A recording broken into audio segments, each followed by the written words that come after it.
that's one of the special things about Dowling, and quite frankly, I think we have to do that. Yes. We don't have the numbers that some of the other schools that we compete against do, so we have to have that buy-in so we can share athletes and support one another, because if we start going against each other, that's true. Certain sports will prosper and certain sports will falter in a hurry. DM Webcasting brought to you by The Tax Doctor, by Metabank, Tarpey Media Group, KHI Financial Solutions, hot off the press, Bozen the Florist.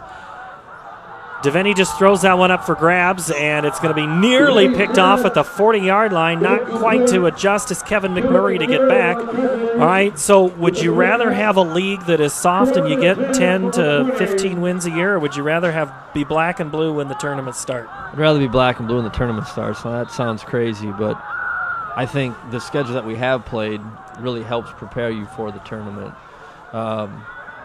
I think it's really, really hard when you're not tested to really know what you're about as a team. And when you go through some of that during the regular season, you have an idea of how your kids are going to respond when it gets tough in the playoffs. So I'd much rather be black and blue. Obviously, everybody wants to win games, but ultimately, if something helps prepare you better to get to the state tournament, I think that's what you want. That's our ultimate goal.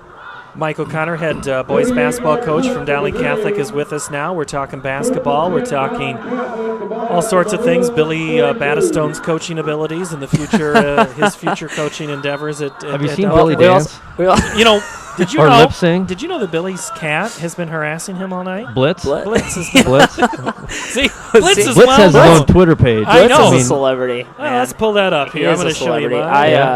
Now, and also, OC's been great. I got to work with OC a lot last year, and, he's got fatherly duties next week for the first playoff game. We're going trick-or-treating, right, OC? What are the costumes this year? We've got, today it was Batman for Miles, and Elliot wants to be a monkey. Miles changed his mind. Last week he told us he wanted to be a cheerleader, but I think we've you mean softened, the Will softened Ferrell? on that one. The Will Ferrell cheerleader? No.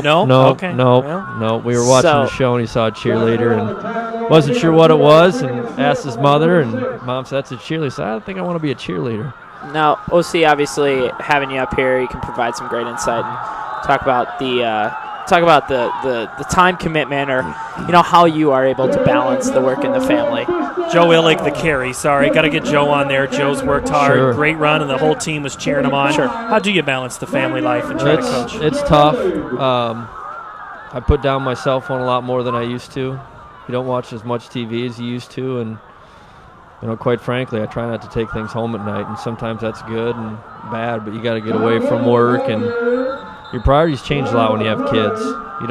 When you're young, you think there's so much free time, and you get older and you have them, and you realize, okay, there's not as much free time as there used to be, and you got to give some things up, and it's been good. I used to be one of those people that was glued to my phone, and it's good to get away from it and get away from the TV and spend time with your kids. It's fun. Holding on the Maroons after the run, so that's wiped out. 9:31 to play, 42-0 Maroons lead. And I don't think parents should second-guess a coach who wants to spend time with his family as opposed to maybe looking at game tape again. No, and I think our parents are all pretty understanding of that. I would have to say that I think we become better coaches when you have kids, because you see things from a whole different perspective, a whole different prism. And we'll never not be prepared in basketball. We'll always put the time in to do that. May mean we have to get up a little bit earlier in the morning or stay up a little bit later at night, but those are the sacrifices that you have to do to make sure your team is ready. Elliott trying to squirts out to the outside into Bobcat territory all the way down to the 30-yard line. Elliott Trinan. Elliott's had some nice runs when he's played this year. His last two games, Tough he kid. has been incredible to see him run, and great to see him run. He's playing behind Chase Dowell and Nate Christian, and we might see more. You just don't have enough plays to give it to him when you're scoring on one or two plays every drive. We'll see. Their backfield is so loaded with Chase and Nate, and Chase is a fun football player to watch. Well, and they got a lot of running backs coming up through the program as well. That's one of the things that we've been talking about, especially at the lower levels. There's 4 or 5 serviceable running backs, so I think you're going to see a lot of kids moving around positions because they've got a lot of skilled players coming up. Mike, talk about say coming up, freshman, sophomore, junior leagues out at some of the elementary and middle schools, that level. How does that work in terms of keeping them on the same page? I mean, how do you do the Catholic Football League for basketball? Well, they have Catholic Basketball League for basketball, and that's kind of an all-inclusive thing. For the kids that are a little bit more into it, a little bit more competitive with it, we have our NBA program, and there's probably 15 to 18 kids that are even a little bit more into it than that, and they'll play some of the elite AAU with the Iowa Tack and Kingdom Hoops. So there's not a shortage of opportunities for kids to play basketball. Seems like anywhere you look, teams are offering, or facilities or clubs are offering teams to play and play competitively. So that's the great thing about basketball. If you want to play, there's usually a spot for you to play. Would you say that basketball is the best sport that this metro has, where there's most talent top to bottom, or it's most evenly spread? Is basketball the sport? Obviously, well, I think in football there's a disparity, and I'll probably get killed for saying that. But no, I think you're right. I think there's anybody who knows, clearly a list of haves and have-nots. Maybe that's the wrong term to use. But basketball, nice there's a ton of parity. Up to the 10. Again. Sorry. There's a ton of parity. I think baseball has a ton of parity. That's the one I was going to suggest, baseball too. But I think basketball and baseball definitely have the most parity. Now, I'll tell you this. I grew up in eastern Iowa, and I think eastern Iowa is more basketball-focused. I think down here football is clearly number one. And I don't think it's close. I mean, some of the crowds that we have for our games, I would have never imagined seeing those in eastern Iowa. Trinan, the call, goes up the middle, knocks over a Bobcat. Touchdown, second of the night for Elliott Trinan from 11 yards out. And the Maroons continue to extend their lead. Now lead 48-0 with 6:13 to play. So he does run hard, doesn't he? Yeah, he does. He finished that run. Yes, he did. With a thud. All right, OC, so we've talked about your basketball career. We've talked about your family. I want to know how much you miss coaching tennis, because I know a lot of my friends who are listening are going to want to know about tennis. Tennis was a pleasant surprise for me. Was it? Did you like it? I did. Yeah.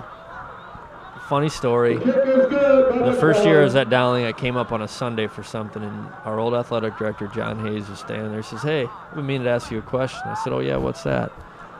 "Well, coach tennis?" I'm like, "I don't know anything about it."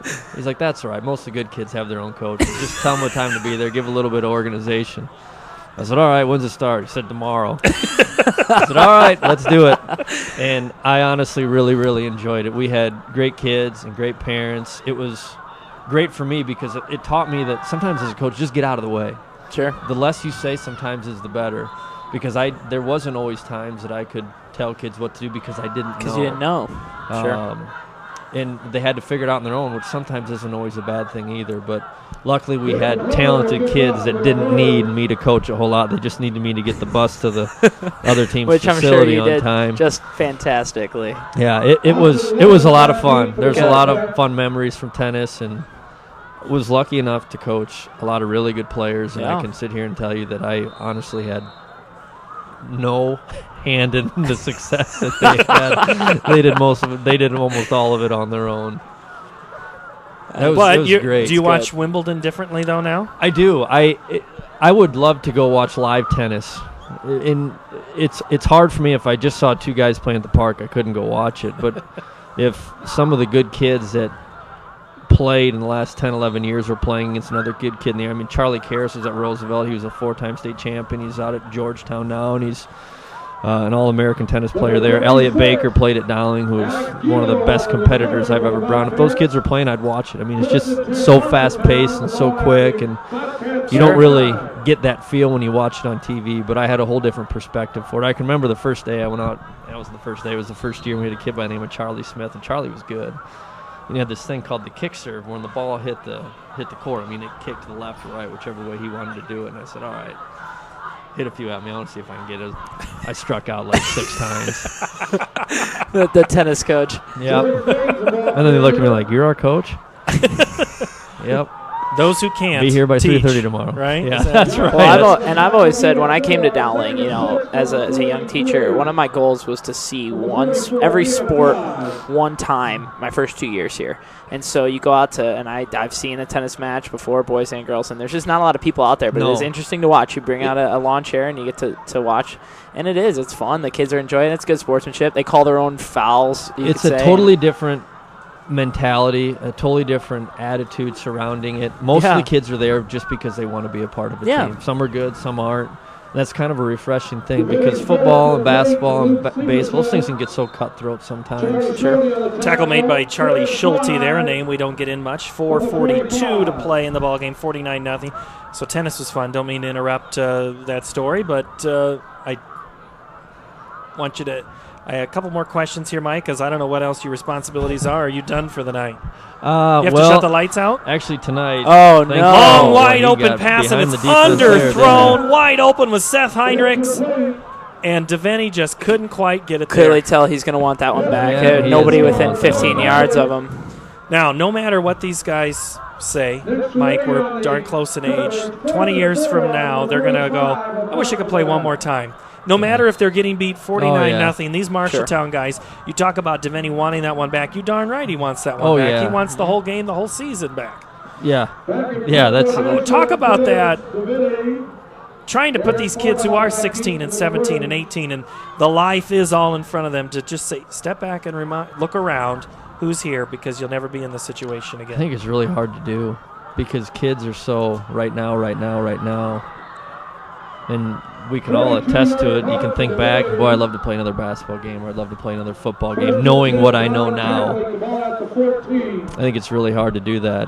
I know one of the things that football's probably done, I know we've done in basketball, is try to have graduates come back and tell the guys that, hey, listen, you don't get these times back. Enjoy it right now because these really are the best times. If you go to play sports in college, it changes. It's fun and it's a passion, but it can be a job. You get to college, it gets to be a little more cutthroat, and your jobs are on the line. Your schooling's paid for. Someone's multi-million-dollar career depends on what you do. Somebody's expecting you to catch passes or make baskets. Sure. Morrow under center now to lead the Maroons. Seth, we'll get to you in a moment. Trinan again up to the 20-yard line.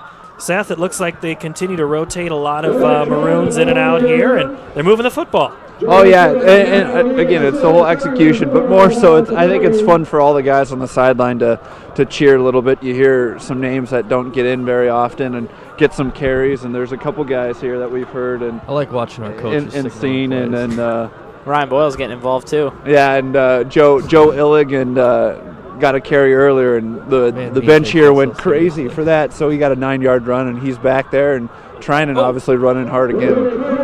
All right, Seth, thank you very much. All right, Mike, I know Billy is going to say these are Blitz's questions, but they're probably, what else do you have left to throw at OC? What else do you want to serve him at 95 miles an hour? No, I think OC does a terrific job, and obviously, OC was one of the first guys I got to meet when I came to Dowling, and he's a great coach and a great role model, even for somebody who doesn't know anything about basketball or coaching basketball. The way OC conducts himself, the way he deals with players, and he's been a great coaching role model for me, and you can go through the list of coaches at Dowling that I've learned a lot from, especially as a young coach, and OC's definitely at the top of that list. So I have a lot of fun working with him, and he's put me to work next Wednesday. I'm taking over while he goes trick-or-treating. I'm standing in as the acting athletic director, so I'm sure there's some sort of intense ritual or some sort of initiation ceremony that I have to prepare for. I was in a fraternity, so I know how that works. So I'll have to be prepared to take over next Wednesday. Big yes. shoes to fill.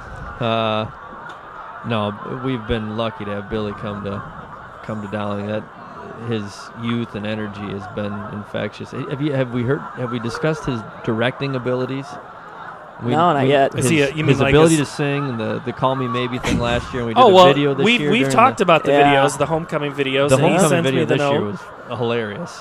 And Billy's a mastermind. Oh, so you got to be in that and the He's crying. He's a Pittsburgh fan. That's a little bit of an issue. I have an issue, maybe not with it, but hey. The whole baseball thing, it's easy to root for the Pirates this year. It is. There you go. Here we go. Yeah, and it's easy to root for the Steelers, and they have 6 Super Bowls, and there it comes. This is classic. Hey, do you like Michigan tomorrow? 28 seconds I to do. go They don't here. play. They have a week off. There you go. I was So I'm picking testing them to you, win. see? Mike, first game is when? December 3rd, play Des Moines Roosevelt. He's going to be really good over there. Morrow takes the snap, and that is going to put a bow on. Boys, thanks for having me That's up. it. Hey, thanks for joining us, OC. It's always a pleasure. Appreciate it. Thank you Anytime. very much. We'll see you in the off season of football and in basketball. Thanks, Mike. Sounds good, guys. See ya. Mike O'Connor, as this ball game finishes out 49-0. Dowling Catholic finishes the regular season 9-0. The Bobcats fall to 1-8 as this ball game goes final from Valley Stadium.